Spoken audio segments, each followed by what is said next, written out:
é maior. Se Ele é maior. Vamos conversar um pouco, dando continuidade no curso de formação específica do Ministério de Pregação. Nós vamos trabalhar ainda a apostila número 1, hoje capítulo 3, que aborda a respeito do nosso chamado como pregadores. Nós estamos aqui em nome do Pai, do Filho e do Espírito Santo. Amém. Agradecemos, Senhor, a Tua graça e o Teu poder sobre cada um de nós. Envia sobre nós, Senhor, os Teus anjos, para que nos proteja, para que esteja conosco e para que possamos experimentar o Seu zelo e a Sua proteção para com os Seus filhos. Santo anjo do Senhor, meu zeloso guardador, se a Ti me confiou a piedade divina, sempre me rege, me guarde, governe e ilumina. Amém. Mediante todos os pontos que nós já trabalhamos até agora, ficou muito claro que o chamado que nós recebemos para sermos evangelizadores é um chamado feito a toda a igreja. Para sermos evangelizadores, para levarmos a boa nova, através da nossa palavra, através da vida, através do nosso testemunho. Mas existe um trabalho específico que nós chamamos de ministério, aonde eu dou toda a atenção, foco para esse anúncio, para sermos não apenas palestrantes, mas para sermos pregadores da palavra. E de maneira muito especial dentro da renovação carismática, vamos servir dentro dos nossos grupos de oração. E o que precisa ficar claro realmente para cada um de nós é a respeito desse chamado. O chamado, o convite este que é feito através do nosso coordenador, de uma equipe de serviço, através de algum irmão, mas esse chamado, ele vem em primeiro lugar por parte do nosso Deus. É um chamado especial que nós recebemos, não porque somos especiais, mas o chamado em si, ele é especial. Depende da nossa adesão, depende do meu e do seu consentimento para mergulharmos no mistério desse serviço. No livro Dei Verbum, do Vaticano II, olha, presta bem atenção no que isto nos aponta, que foi a grande abertura da igreja para dar espaço para nós, leigos, estarmos assumindo o ministério de pregação. Devemos viver o que pregamos e pregar o que vivemos. A vida do pregador, portanto, faz parte da sua pregação. Dei Verbum, Vaticano II.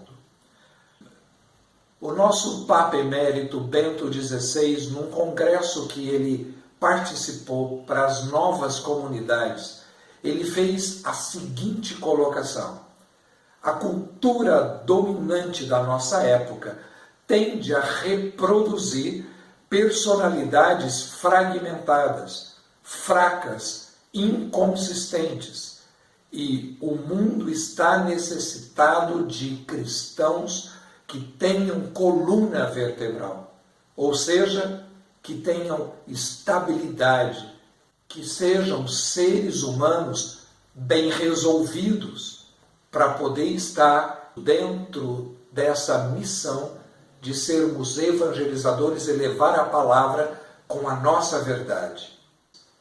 A pregação convincente, a que toca os corações, que faz as pessoas quererem mudar de vida e se converterem a Jesus Cristo.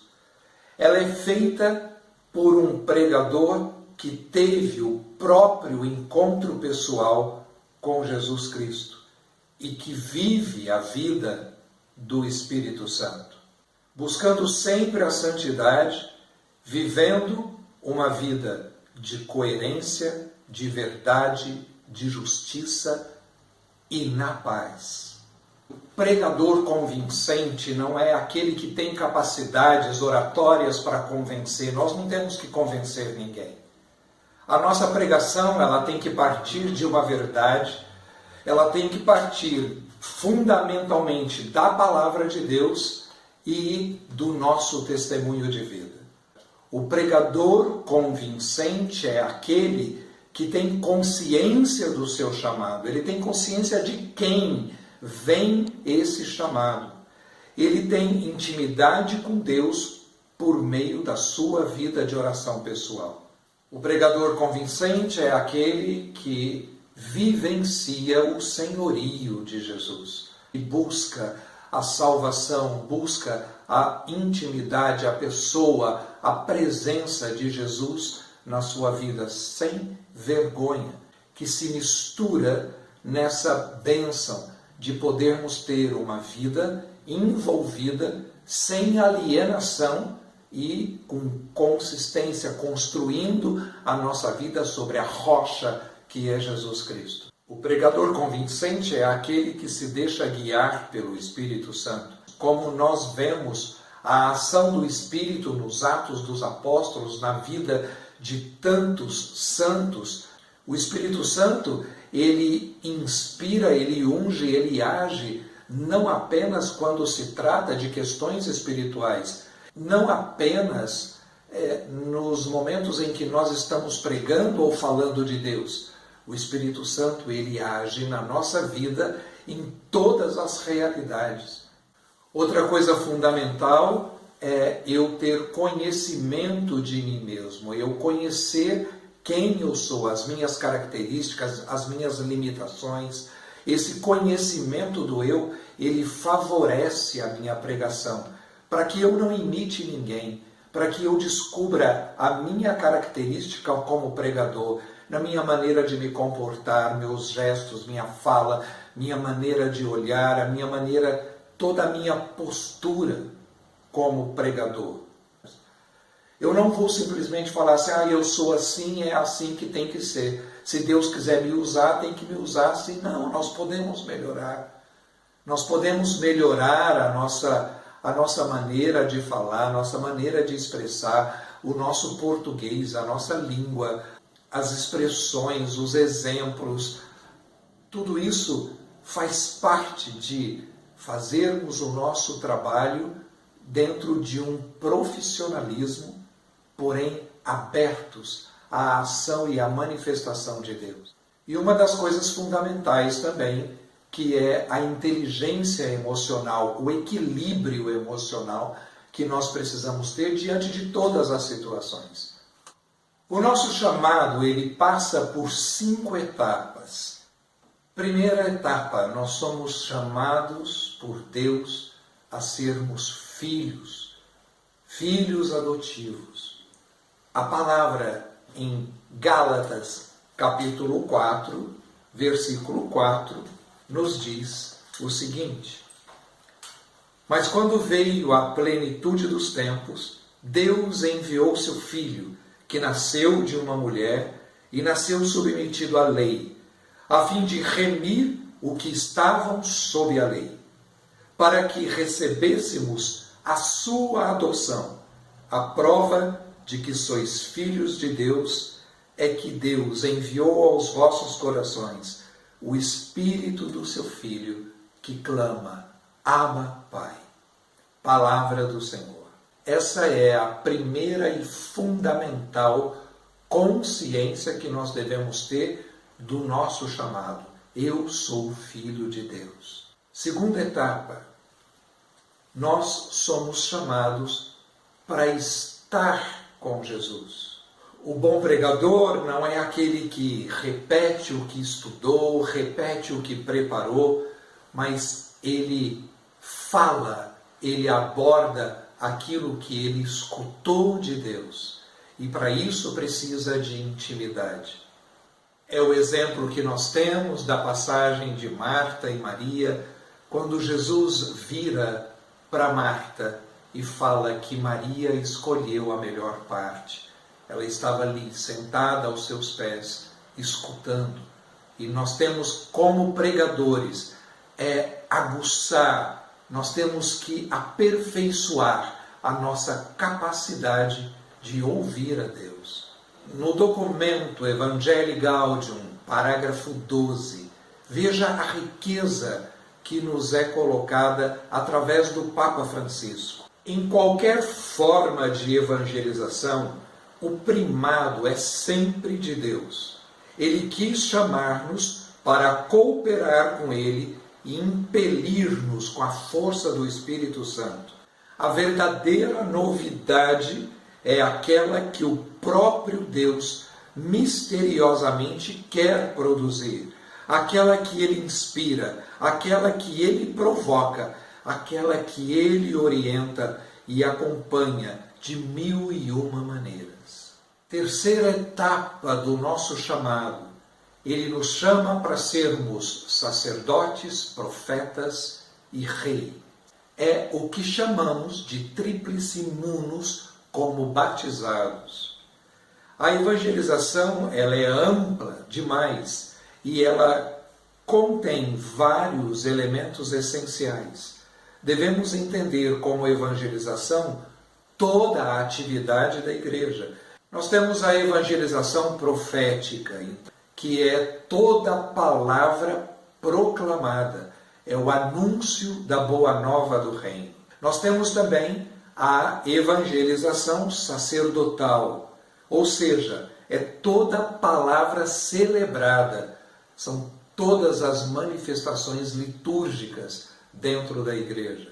E temos a evangelização régia, que é a palavra vivida, é a experiência, é o meu testemunho de conversão, é o meu testemunho de vida diante de tudo aquilo que o reino me oferece e que nós podemos anunciar através do testemunho. Temos a quarta etapa do chamado, que é o chamado para nós anunciarmos a verdade. Nós não somos chamados a anunciar ideias, opiniões pessoais, nós somos chamados a anunciar a verdade da palavra de Deus, a verdade, a voz da igreja, a voz do próprio Cristo, através de tudo aquilo que é vida para nós. Hoje é incrível, como tudo é relativo.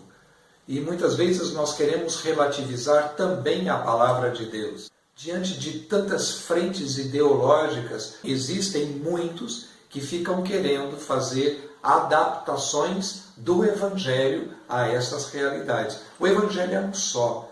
E nós temos que estar preparados para poder anunciar a verdade do Evangelho diante de qualquer manifestação ideológica, diante de qualquer suposta modernidade.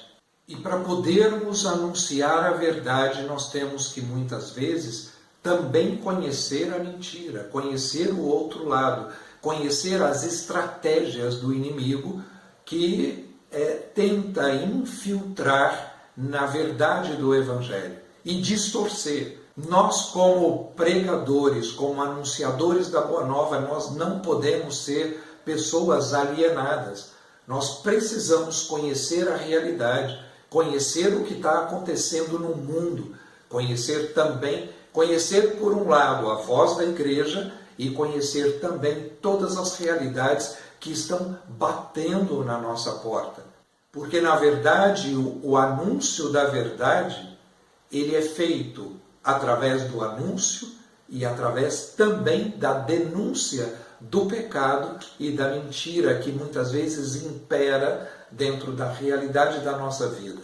O Papa Paulo VI, no documento Evangelii Nuntiandi, ele fala para nós a seguinte coisa: o pregador do Evangelho terá de ser, portanto, alguém que, mesmo às custas de renúncia pessoal e do sofrimento, procura sempre a verdade que há de transmitir aos outros. Ele jamais poderá trair e dissimular a verdade, nem com a preocupação de agradar aos homens, ou de arrebatar, ou de chocar, e nem por originalidade ou desejo de aparecer. Ele não evitará a verdade e não deixará que ela se obscureça pela preguiça de a procurar, por comodidade ou por medo. E não negligenciará nunca o estudo da verdade. E a quinta etapa, e onde nós estamos inseridos como pregadores da palavra, como ministeriados a anunciar, a sermos profetas. Veja que para chegarmos na etapa de pregar a palavra, de pegar o microfone, de ser um arauto do Evangelho, ou seja, aquele que anuncia a Boa Nova com palavras, existem todas essas etapas anteriores que nós temos que tomar posse, né? Para que nós possamos chegar com autoridade a essa etapa de sermos profetas. E eu termino também com uma colocação extraordinária do documento Evangelii Nuntiandi. Veja bem o que o Papa Paulo VI nos diz. Os homens, eles poderão salvar-se por outras vias, graças à misericórdia de Deus, se nós não lhes anunciarmos o Evangelho. Mas e nós? Poderemos nos salvar se por negligência, por medo ou por vergonha, aquilo que São Paulo chamava exatamente envergonhar-se do Evangelho, ou por seguirmos ideias falsas, nos omitirmos de anunciar? Isso seria como feito trair o apelo de Deus que pela voz dos ministros do Evangelho quer fazer germinar a semente. E dependerá de nós que essa semente venha a tornar-se uma árvore e a produzir todo o seu fruto. Conservemos o fervor de espírito, portanto, e conservemos a suave e reconfortante alegria de evangelizar. Mesmo quando for preciso semear com lágrimas, que isso constitua para nós, como para João Batista, para Pedro, para Paulo, para os outros apóstolos e para uma multidão admirável de evangelizadores, no decurso da história da nossa igreja, um impulso interior que ninguém, nem nada possa extinguir. Que isso constitua ainda a grande alegria das nossas vidas consagradas ao ministério de pregação. E que o mundo do nosso tempo, que procura, ora na angústia, ora com esperança, possa receber a boa nova dos lábios, não de evangelizadores tristes e desencorajados, impacientes ou ansiosos, mas sim de ministros do Evangelho, cuja vida irradie fervor, pois foram os que receberam em si a alegria de Cristo. E são aqueles que aceitaram arriscar a sua própria vida para que o reino seja anunciado e a igreja seja implantada no meio do mundo. Que palavra forte! E que nós possamos tomar posse de tudo isso como pregadores, como anunciadores do Evangelho. E é isso que nós te clamamos agora. Espírito Santo de Deus, venha colocar no fundo da nossa alma um ardor missionário, a certeza de que nós podemos, pela tua graça, pelo seu poder, pela sua unção, sermos portadores da boa nova. E pedimos que o Senhor nos envie a sermos pregadores ousados, corajosos, destemidos, diante de todas as ameaças que nós percebemos. Vem, Senhor Jesus, e nos dê um coração semelhante ao vosso. Amém.